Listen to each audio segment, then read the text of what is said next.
আসসালামু আলাইকুম সবাইকে। আজকে আপনাদের সাথে শেয়ার করব কুশি কাটার 3টা ড্রেস। এই যে আপু দেখতে পাচ্ছেন এরকম একটা ছবি আমাকে রেফারেন্স হিসেবে দিয়েছিলেন। এটা দিয়ে 3টা ড্রেস বানিয়ে দিতে বলেছিলেন।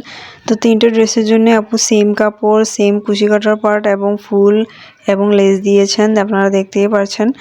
আর এটার মধ্যে এই যে উপরের পাটটা দেখতে পাচ্ছেন কুশি কাটা, এই যে কুশি কাটার উপরে ফুলগুলো ছিটা করে লাগিয়ে দিয়েছিলাম আমি, আপু যেভাবে বলেছিল।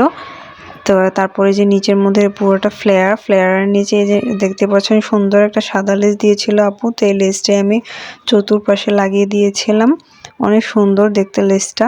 তো ঠিক সেম ভাবেই এরকম আরেকটা ড্রেস করেছি। তো এটার মতনই আরেকটা ড্রেসও করেছি 5 বছর। একটা হচ্ছে 5 বছর, একটা 3 বছর এবং একটা হচ্ছে ছোট 2 বছরের। তো আপনারা যারা এরকম ড্রেস করতে চান অবশ্যই আমাকে ইনবক্স করতে পারেন। তো আজকে আর আমার ইমো হোয়াটসঅ্যাপ দেওয়া আছে, ওইখানেও নক করতে পারেন। আজকে পর্যন্ত আসসালামু আলাইকুম।